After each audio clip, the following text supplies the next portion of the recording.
So on the national side, Donnie's got a short list for VP. You know, the South Carolina primary is coming up here in just a few days, and gosh, that is going to be ho-hum. We haven't even talked about it. I may have on a friend of mine from South Carolina who does radio down there later this week if she can make it work. But if not, we're just going to move on because Donald Trump is going to win that South Carolina primary. He is going to be the nominee. And the only real question left when it comes to his campaign is who's going to be the VP pick.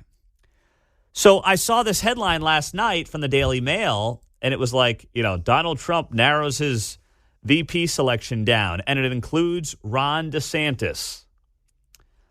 Well, then I heard the clip from Laura Ingram's show, and I'm like, that's not really what he said. That's not at all what he said. I don't see any way that Donald Trump picks Ron DeSantis. Doesn't need it, right? I mean, let's play the audio. Here's what Donald Trump said, and then we'll react to what Donald Trump said last night. This was a town hall, Fox News, Laura Ingraham. Here we go. The audience has been asked who they think would be a good choice, and various names came up. One of them was, of course, Vivek Ramaswamy. He's made a big splash. Ron DeSantis, who's making an appearance today in South Carolina, we just found out. Obviously, Tim Scott, Byron Donalds, and a big presence here for Tulsi Gabbard. Very interesting. And Kristi Noem as well, I should say. Right. Are they all on your short list? And when can we expect that you will announce your choice? The one thing that always surprises me. Let me just pause it. Donald Trump says they're all on the short list. He says, yeah, they're all on it. Do I think they're actually on it? No. Do I think he was being polite in saying they're all on it? Yes. But he didn't say that there weren't other names that also would be on his VP list. He just said they're on it. So for people to listen to that and then read the headlines, this was from the Daily Mail last night. Breaking news, Donald Trump says he's considering Ron DeSantis, Vivek Ramaswamy, Kristi Noem, and Tulsi Gabbard as potential VP picks. Well, he didn't say there weren't plenty of others. Laura Ingraham just put those names out there, and he said, yeah, I'm considering those names, which is way different from how the headlines read last night.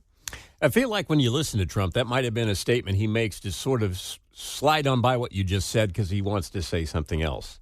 That's a great point. Right? We've seen the guy in action. They're all on there. Now, here's what I really want to say. That's what I felt like. Yeah. And so he doesn't need to be nice. He never has been, right? And since we say he's being nice, deferred to the question to the host there. Yeah, he just said to Laura, sure, they're all on the list. Whatever, that's fine. Right, and now, he wanted to move on. Let me get to my point, right? That's kind of how Donnie handled it. Is that the VP choice has absolutely no impact.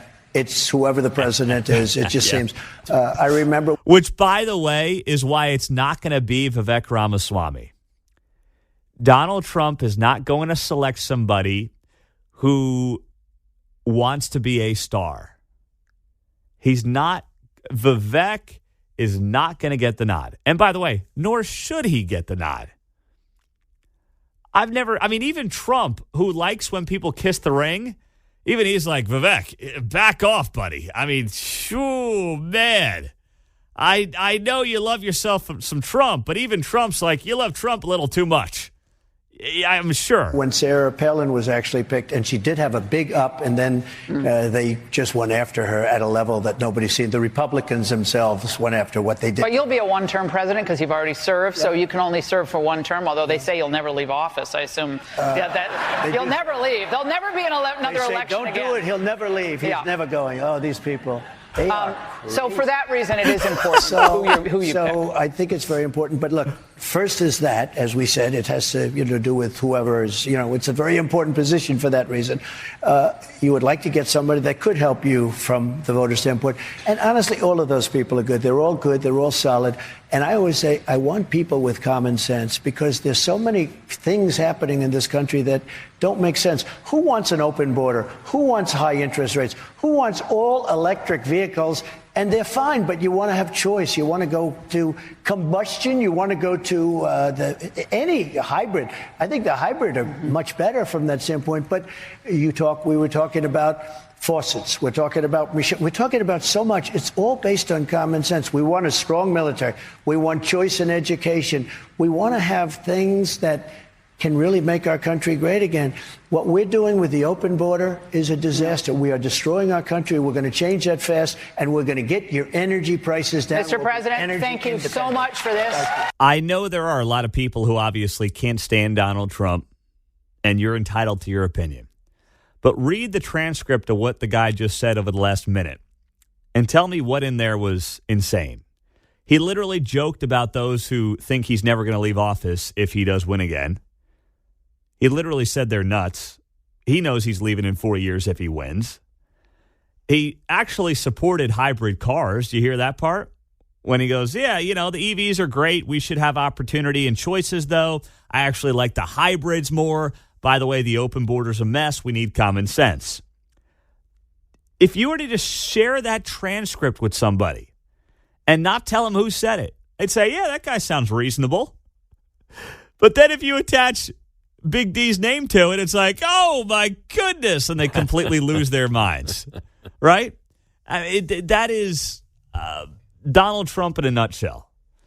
But the VP, do not overreact to that exchange last night and think that those are the only people who are potentially going to be the next VP, because there's plenty of folks who are not named who I think could be on that short list, including Sarah Huckabee Sanders.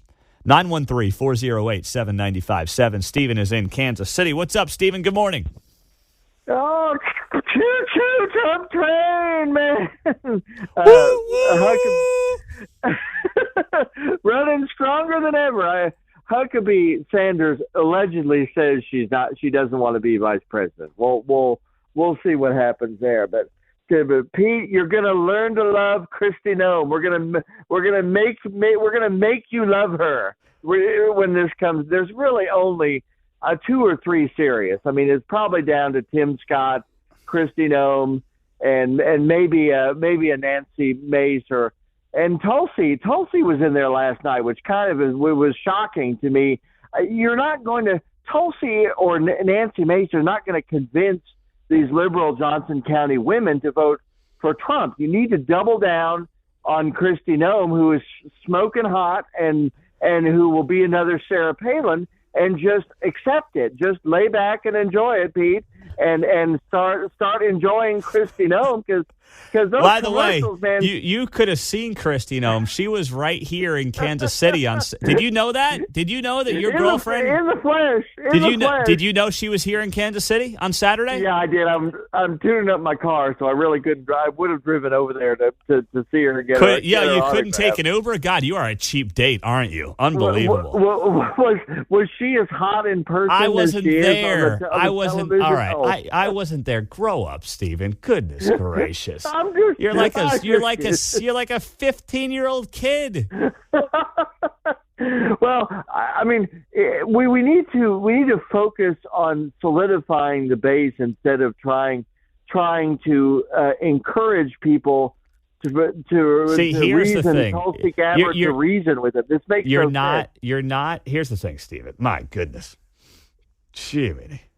He's the host of VP's Gone Wild. So he knows a few of these people. Now, I get the mentality double down on the base, but here's the thing. I would say double down on the base if it was 2028 and Trump's not running again, and you got to solidify those people that only show up to the polls when Donald Trump's on the ballot. Trump's on the ballot. You can't double down anymore on the base. There's no more to double down on the base with. You've got the real deal, right? You've got the real thing in Donald Trump. If you're going to show up to vote for Trump, you're going to show up to vote for Trump. You don't need Kristi Noem to prove to you or prove to the voter that, I was kind of on the fence about this guy, Don, but, Kristi sold me. No, you've got the real guy. You got the OG, as they say. You don't need to double down on that. That voter's there. That's what makes Trump unique. Can he find somebody who may peel off a couple of, suburban women?